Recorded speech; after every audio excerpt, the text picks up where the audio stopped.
तो कक्षा 7 में 7 में वंदना और वर्ण विचार के अंदर 7वीं कक्षा आकारांत प्रयोग, ये जो हमारा प्रथम पाठ है, प्रथम लेसन है, इसमें हम लोगों ने 4 पैराग्राफ देख लिया था काष्ठफल के पेज नंबर 9 पर। तो हम लोगों ने रूप देख रहे थे, शब्दों के अर्थ समझ रहे थे विभक्ति वचन के अनुसार, और शब्दों का क्या प्रयोग है, विभक्ति आकारांत प्रयोग मुख्य रूप से देखते हुए क्रमशः आगे बढ़ रहे थे। तो 4th पैराग्राफ में आया काष्ठफल के एका मंजूषा अस्ति अद्य मंजूषायां चाकबोलिकाः न सन्ति अध्यापिका सुनीताम् आदिशति सुनीते गच्छ चाकबोलिकाः आनय।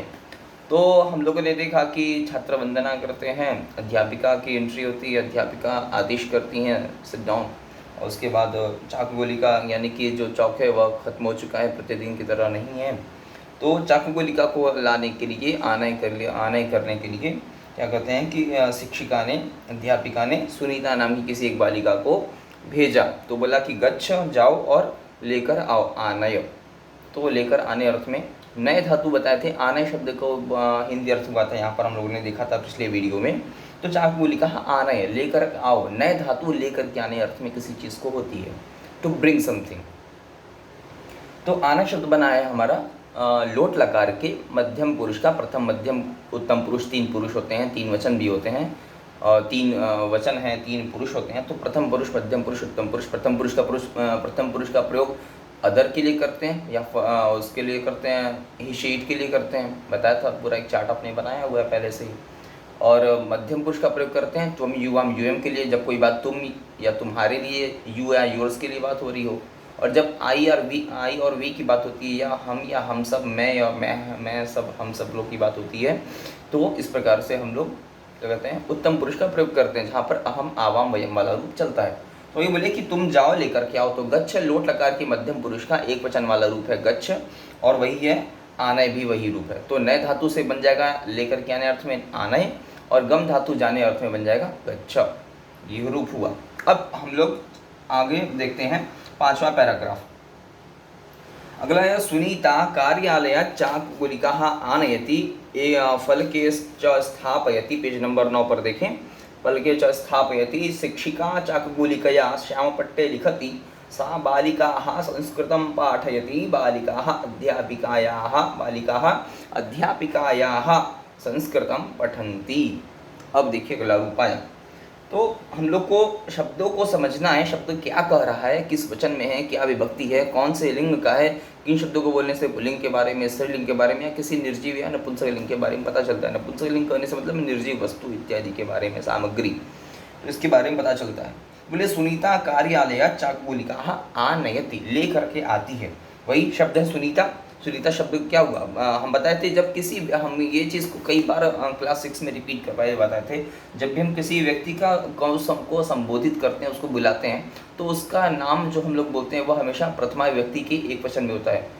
जैसे रामः, रामौ, रामाता, हम किसी राम नाम के, किसी श्याम नाम के, सुरेश नाम के, सुनीता नाम की किसी लड़की को बुलाएंगे, तो उस शब्द का अगर जब रूप चला जाए ना, तो हमेशा उसको हम प्रथमा व्यक्ति के एक वचन के रूप से ही बुलाते हैं।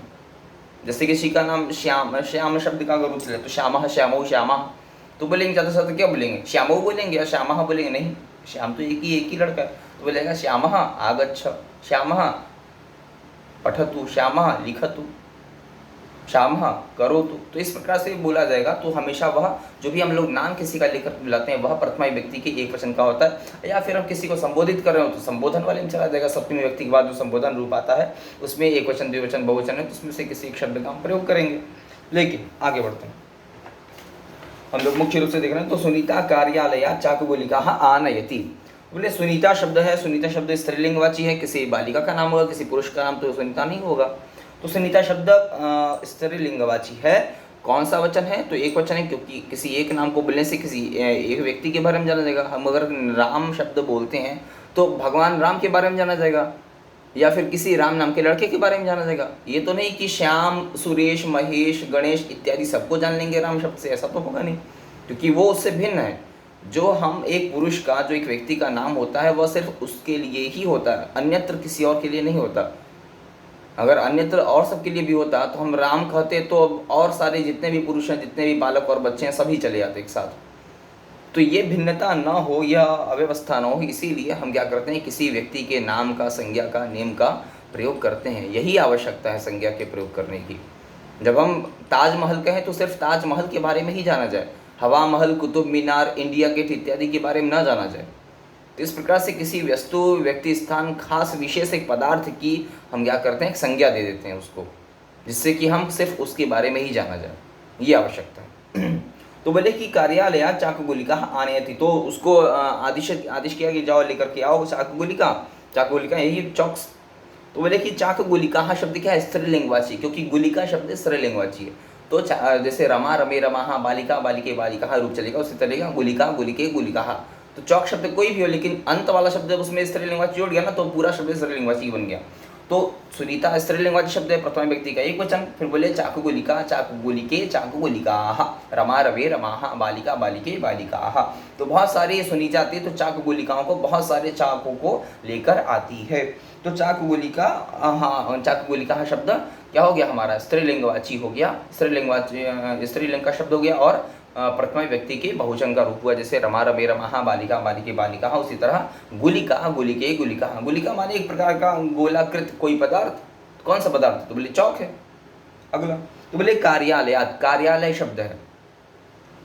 तो बोले कि कार्यधन आलय, इसमें कार्यालय शब्द में दो शब्द है। पहला है हमारा शब्द कार्य, और उसके बाद है धन लगा दिए आलय। देखिए, कार्य माने होता है वर्क, कार्य माने क्या होता है, काम या फिर कोई वर्क, ऐसा हिंदी अर्थ निकालेंगे अगर इस शब्द का। और आलय माने होता है स्थान, आलय माने स्थान, ऐसा कोई स्थान जहाँ पे कुछ काम किए जाते हों, किन्हीं काम को करने का एक निश्चित स्थान, प्रॉपर प्लेस, तो उसको कहा जाएगा कार्यालय।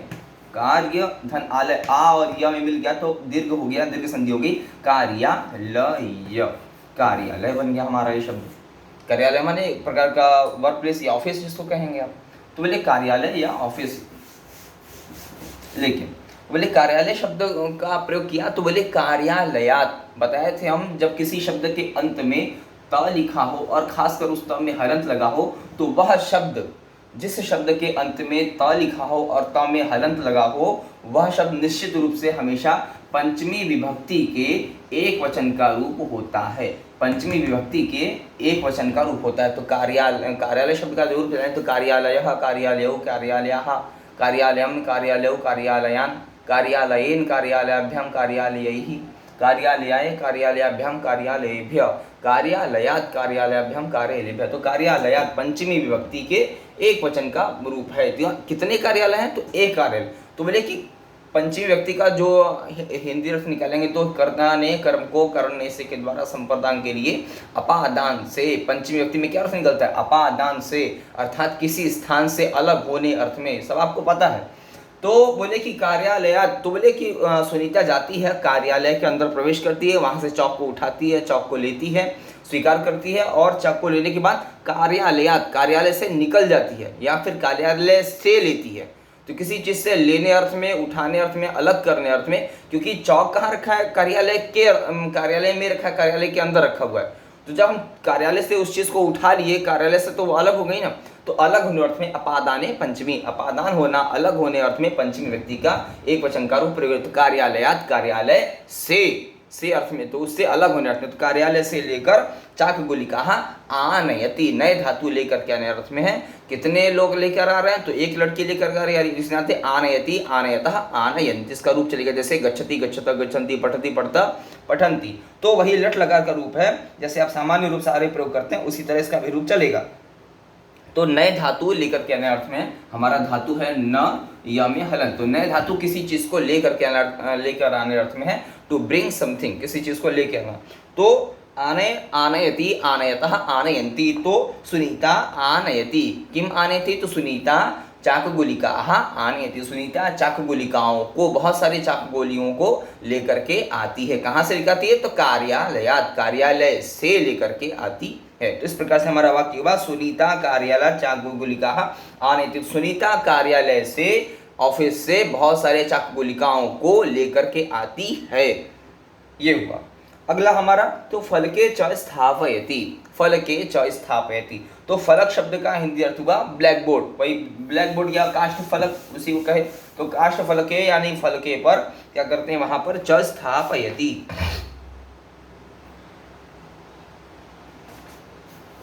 तो बोले कि ब्लैक बोर्ड के पास यानी मेज पर वहां पर स्थापित करती है।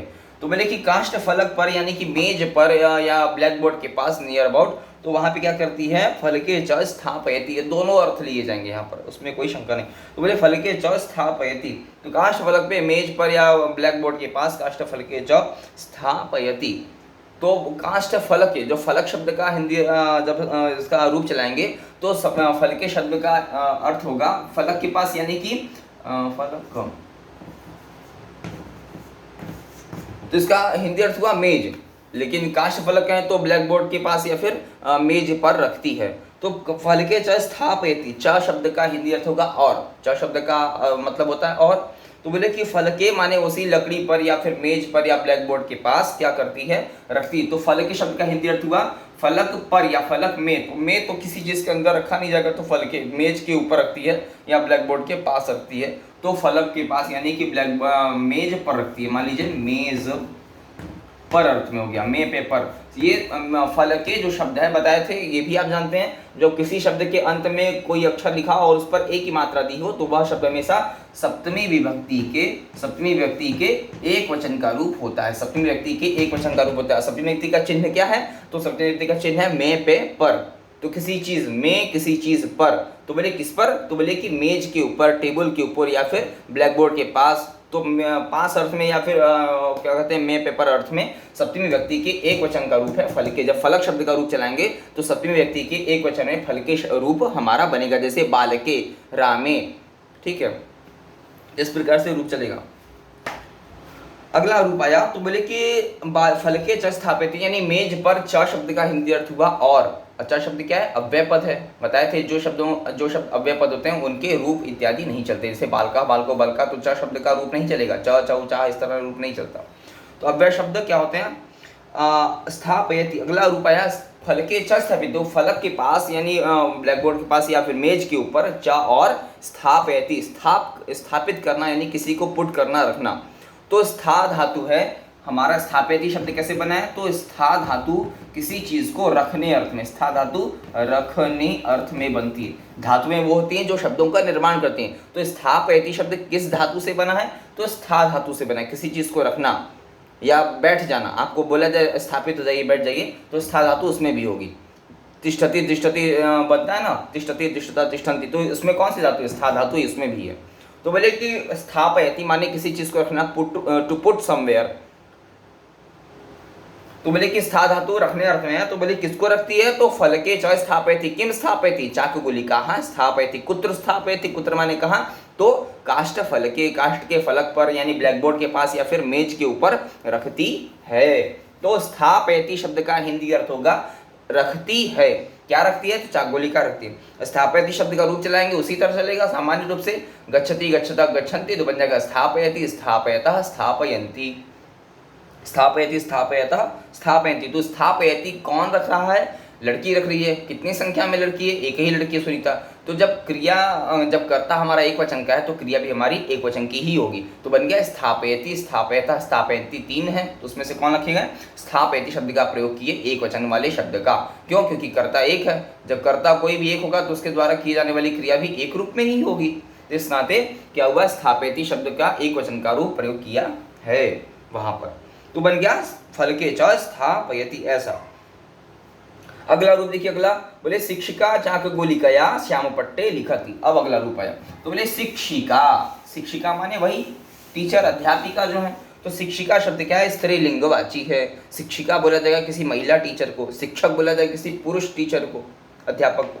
तो शिक्षिका शब्द हमारा स्त्रीलिंगवाची है और इस शब्द में प्रथमा विभक्ति का एक वचन है, क्योंकि शिक्षिका शब्द बोले से किसी एक टीचर के बारे में ही जाना जाता है।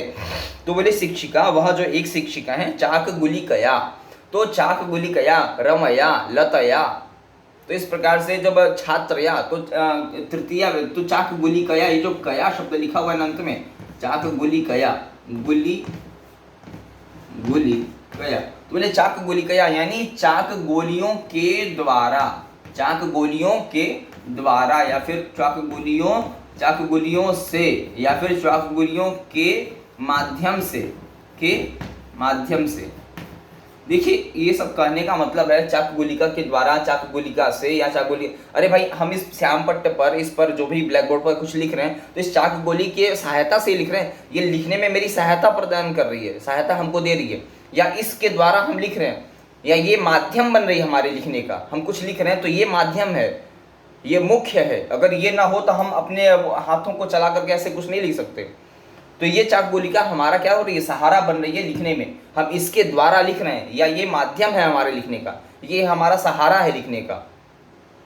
इन्हीं शब्दों, देखिए भाव एक ही है, कहने का मतलब एक ही है। आप उसको शब्दों को, नए नए शब्दों को योजित करके, जोड़ करके आप अपनी बात को कह सकते हैं, अभिव्यक्त किया जा सकता है। तो वही चीज़ कर रहे हैं कि शिक्षिका चाकगुलिकया, यानी शिक्षिका जो हैं तो जब उनको कुछ लिखना है तो चाकगुलिकया, चाकगुलिका के द्वारा, चाकगुलिका से या चाकगुलिका के माध्यम से या चाकगुलिका की सहायता से क्या करती हैं, तो श्याम पट्टे लिखती। श्याम पट्ट माने ब्लैक बोर्ड पर। तो देखिए श्याम पट्टे लिखा हुआ है, पट्टे बताए थे किसी शब्द के अंत में एक ही मात्रा लगी हो तो उसका क्या होता है, उसका अर्थ आएगा मैं पेपर। तो सप्तमी व्यक्ति का पट्टे, श्याम पट्टे शब्द में सप्तमी व्यक्ति का एक वचन है। तो क्या अर्थ निकलेगा, श्याम पट्ट पर या फिर श्याम पट्ट में। तो श्याम पट्ट में क्या, उसके अंदर जाके तो नहीं लिखा जाएगा, श्याम पट्ट के ऊपर लिखा जाएगा। तो अर्थ होगा हमारा ये वाला, श्याम पट्ट पर। जैसे हम श्याम पट्ट के ऊपर लिख रहे हैं, आप देख रहे हैं, तो उसी प्रकार से श्याम पट्टे यानी ब्लैक बोर्ड पर लिखती,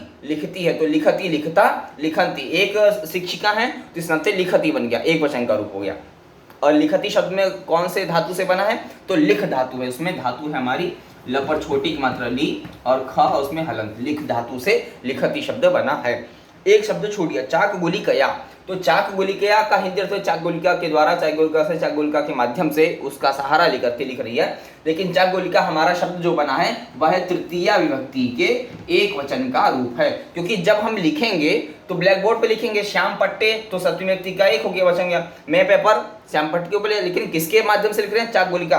तो जब हम कुछ लिखते हैं तो एक ठो चाकगुलिका उठाते हैं ना, कि कई सारा झुंड में एक मुट्ठी भर उठा करके एक साथ ऐसे करके लिखने लगते हैं।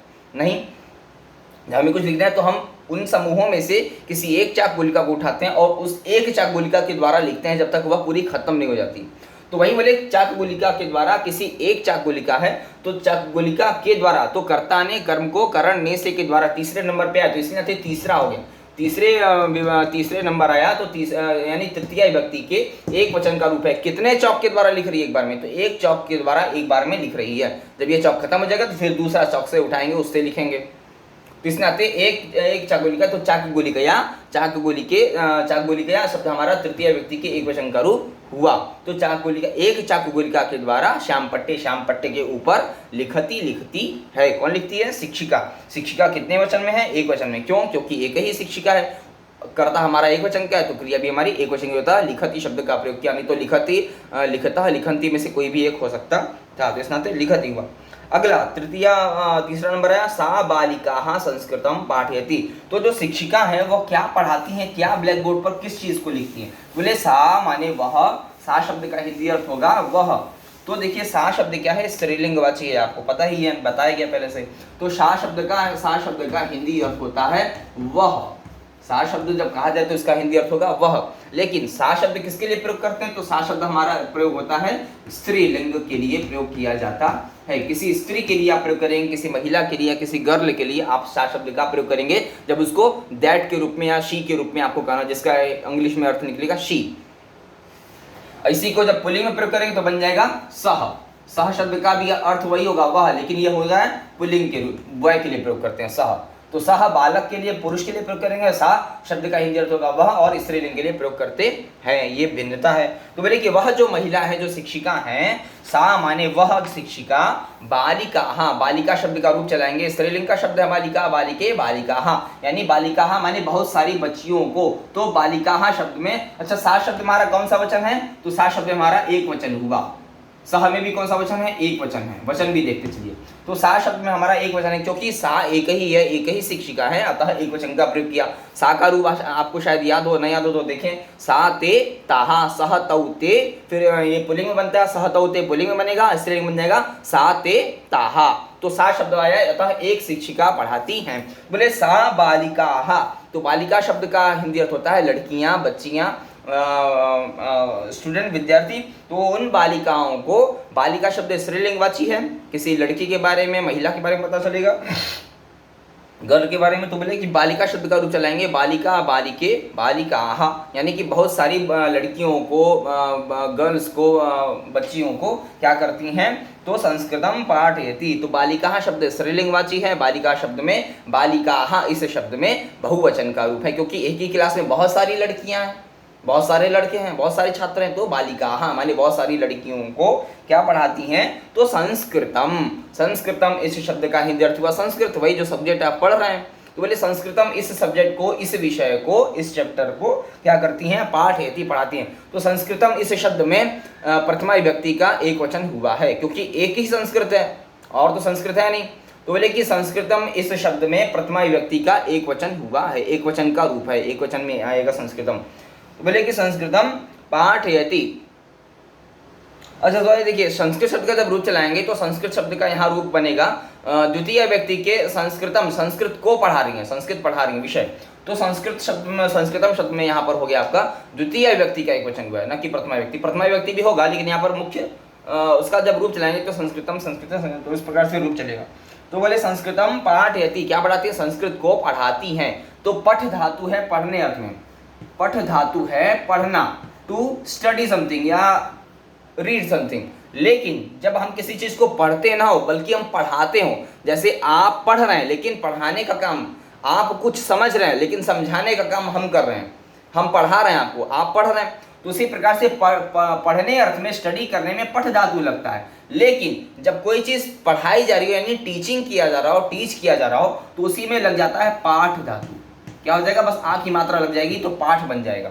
तो पठ धातु पढ़ने अर्थ में है, लेकिन जब टीचिंग का टीचिंग का प्रयोग किया जाए तो पाठ धातु प्रयोग बन जाती है। तो पठति, पठता, पठन्ति, लेकिन जब पढ़ाना और टीचिंग हो तो बन जाएगा पाठयति, पाठयतः, पाठयन्ति। तो शिक्षिका पाठयति, छात्राः पठन्ति, ऐसा बन जाएगा। तो छात्र लोग पढ़ते हैं, कौन पढ़ाता है, तो शिक्षिका पाठयति, एक शिक्षिका पढ़ाती है लेकिन बहुत सारे बच्चे पढ़ते हैं। तो छात्राः, बालिकाः पठन्ति, बहुवचन हो गया, लेकिन शिक्षिका एक है। तो शिक्षिका सा एक वचन में, शिक्षिका एक वचन में, पाठयति एक वचन में। तो सा शिक्षिका, वह शिक्षिका, पाठयति पढ़ाती है। तो पाठयति शब्द में हमारा हिंदी अर्थ हुआ पाठयति माने पढ़ाती है। इसका हिंदी अर्थ हुआ कौन सा वचन है, एक वचन है। क्यों, क्योंकि कर्ता हमारा एक वचन का है, शिक्षिका पढ़ाने वाली एक ही है। इस प्रकार से हमारा यह हुआ। अब अगला क्रम बोले बालिकाः अध्यापिकायाः संस्कृतम पठन्ति। बालिकाः, वही बालिका शब्द का बहुवचन का रूप है, बालिका, बालिके, बालिकाः बहुत सारी लड़कियां, बालिकाएं क्या करती हैं, तो शिक्षिकायाः, शिक्षिका शब्द का रूप चलेगा। तो इसमें षष्ठी व्यक्ति के एक वचन का रूप आएगा। तो शिक्षिका, शिक्षिके, शिक्षिकाः, तो षष्ठी आएगा तो शिक्षिकायाः, तो शिक्षिकायाः संस्कृतम पठन्ति।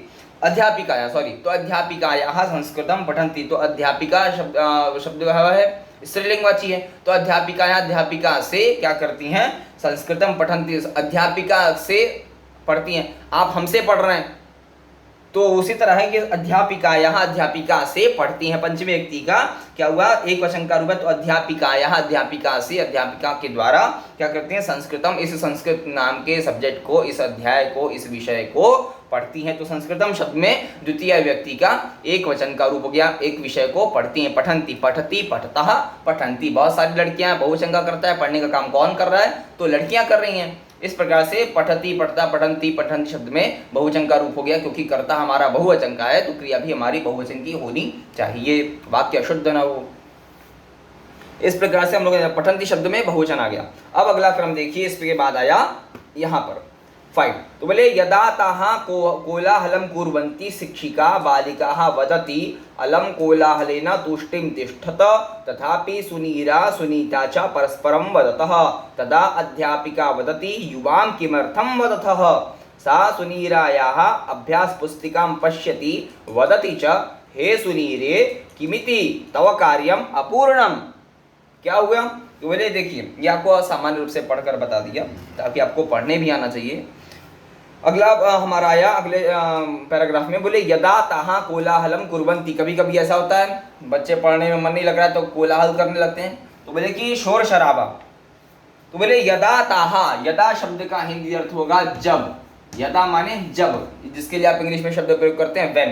तो यदा शब्द का हिंदी अर्थ होगा जब, और ये यदा शब्द हमारा क्या है? अव्यय पद है, इसका कोई रूप नहीं चलेगा। ये अव्यय शब्द है तो अव्यय शब्दों का रूप नहीं चलता, आपको पता है। तो यदा शब्द का हिंदी अर्थ होगा जब, यानी कि जब कभी कोई ऐसा होता है, जब कभी ऐसा समय होता है कि क्या हुआ, तो यदा ताहा, तो बालिकाएं हैं, लड़कियां हैं, तो उसका स्त्रीलिंग के लिए शब्द प्रयोग करें तो बनेगा सा ते ताहा, यानी कि वही सब, वे सब लड़कियां। तो ताहा शब्द का हिंदी अर्थ हुआ वे सभी। कौन सभी? तो वही वे सभी जो लड़कियां हैं, बालिकाएं हैं। तो ताहा शब्द का प्रयोग किया। तो सा एक वचन, ते द्विवचन, ताहा बहुवचन। बहुत सारी जो लड़कियां हैं, बालिकाएं हैं, तो वे सभी लड़कियां, बालिकाएं क्या हुआ? तो क्या करती हैं? ताहा। ताहा शब्द का हिंदी अर्थ हुआ वे सब। कौन सा वचन है? तो इसमें है बहुवचन, क्योंकि बहुत सारी लड़कियां हैं। तो ताहा शब्द में बहुवचन हो गया, क्योंकि बहुत सारे लोग के लिए प्रयोग किया जाए। जब किसी व्यक्ति या वस्तु की संख्या बहुत सारी हो या तीन हो, तीन से ज्यादा हो, तो बहुवचन के शब्द का प्रयोग करते हैं। ताहा शब्द में बहुवचन हुआ है।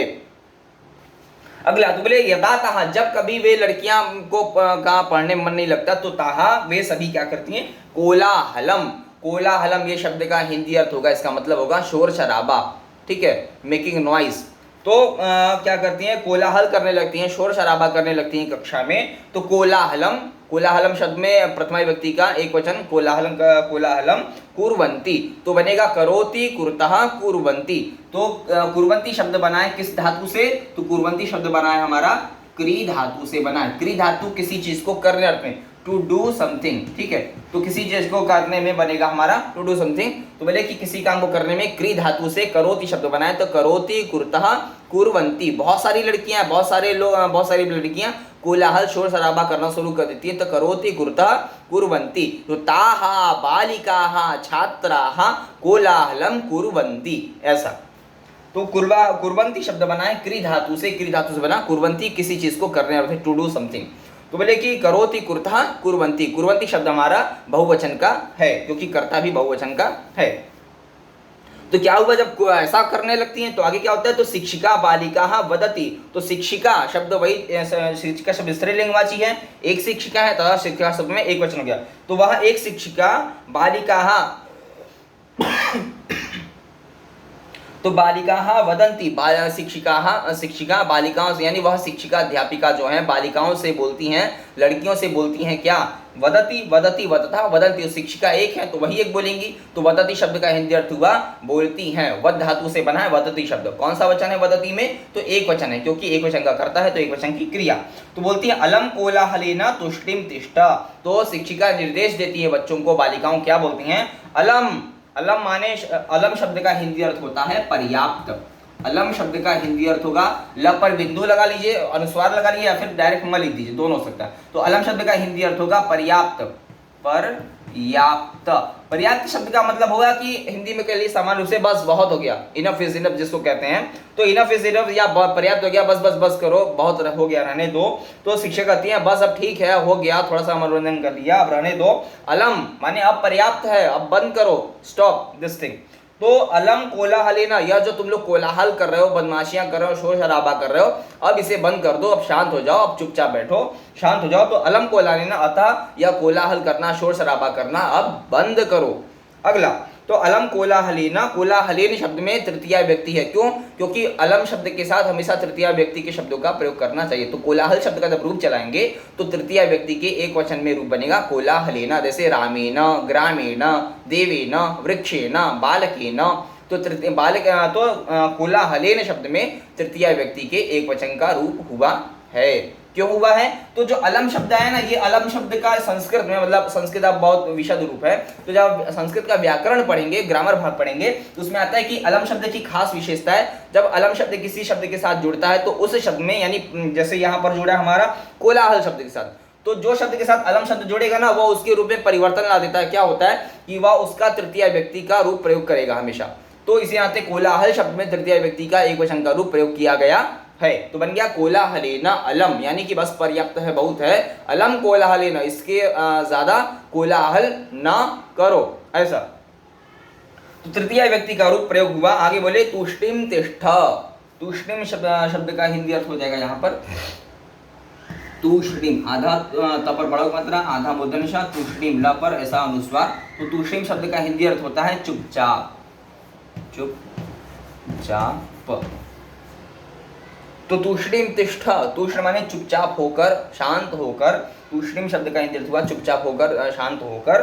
तिष्ठत, बैठ जाओ। तो तिष्ठ धातु का स्था धातु से बनता है, तिष्ठ बना है तो बनेगा तिष्ठति, तिष्ठता, तिष्ठन्ति, लेकिन यहाँ पे तिष्ठत ऐसा लिखा हुआ है। तो लोट लकार के मध्यम पुरुष का बहुवचन रूप बनेगा तिष्ठतु, तिष्ठताम, तिष्ठन्तु, तिष्ठ, तिष्ठतम, तिष्ठत। आप लोगों ने रूप देखा है लोट लकार का, जैसे गच्छत, आनयत, तो उसी प्रकार बनेगा तिष्ठत, यानी कि तुम लोग चुपचाप बैठ जाओ, आदेश दे रहे हैं। लोट लकार का प्रयोग आदेश देने या किसी चीज का निवेदन करने अर्थ में, आज्ञा अर्थ में प्रयोग किया जाता है, आपको बताया जा चुका है पहले।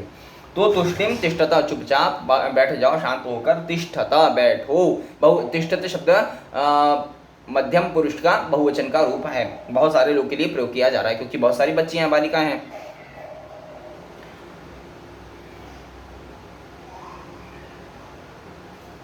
अगला अब आया तथापि सुनीता सुनीता च परस्परम वदतः। तो इसके बाद क्या होता है अब अगले क्रम में, तो बोले कि तथापि। अब इसके बाद नया शब्द हमारा आया तथापि। तो देखिए एक शब्द है तथा और दूसरा है अपि। अपि माने, अपि शब्द का हिंदी अर्थ होता है भी, और तथा माने होता है जैसे या वैसे। तो तथा माने वैसे ही रख लीजिए, वैसे। तो बोले कि जैसे कि तुम लोग चुप बैठे हो वैसे ही सुनीता सुनीता परस्परम वदता, जैसा कि तुम लोग कोलाहल कर रहे हो उसी प्रकार से, वैसा ही। तथा माने वैसा ही, अपि माने भी, उसी तरह से ही, हूबहू वैसा का वैसा ही क्या कर रही हैं सुनीता और सुनीता। तथापि शब्द जब तथा और अपि मिला देंगे तो बन जाएगा तथापि, तथापि ऐसा बन जाएगा। इसके बीच में कभी कभी खंडाकार का प्रयोग भी किया जाता है, लेकिन यहाँ पर नहीं किया है। खंडाकार जब आ और ई इस प्रकार से ही मिला है तो आ मिलने से खंडाकार का प्रयोग, लेकिन नहीं यहाँ पर। तो बोले तथापि सुनीता सुनीरा च परस्परम। सुनीरा और सुनीता नाम की दो लड़कियां, च माने और, च शब्द अव्यय पद है, परस्परम, परस्पर, परस्परम इस शब्द का हिंदी अर्थ होगा आपस में। परस्परम माने आपस में, आपस में खुद से क्या करती हैं, आपस में एक दूसरे से। आप परस्परम शब्द में हुआ मामेहन, तो आप परस्परम शब्द का हिंदी अर्थ हुआ आपस में एक दूसरे से क्या करती हैं। तो वदतः, वदति, वदतः, वदंती। देखिए परस्परम माने परस्पर कोई चीज काम करेंगे हम जब दो लोग हों, लोग आपस में बात करते हैं, तो जब दो लोग होंगे तभी ना बात करेंगे आपस में। इसी नाते यहाँ पर वदति, वदतः, वदंती। तो वदतः शब्द का प्रयोग किया क्योंकि दो लोग हैं, सुनीता सुनीरा दो नाम के व्यक्ति हैं, संख्या में दो हैं, इसी नाते वदतः शब्द का प्रयोग किया। तो बन गया वदति एक के लिए, वदतः दो के लिए होता है, द्विवचन। तो वदतः शब्द में द्विवचन का रूप है, क्यों? क्योंकि सुनीता सुनीरा नाम की दो लड़कियां हैं, इसी नाते वद धातु से बना है। वदति, वदता, वदंती, वदतः का मतलब होता है बोलना। तो आपस में बोलती हैं, बातें करती हैं, बहुत कोलाहल करती हैं, बहुत शोर शराबा करती हैं। इस प्रकार से हमारा हुआ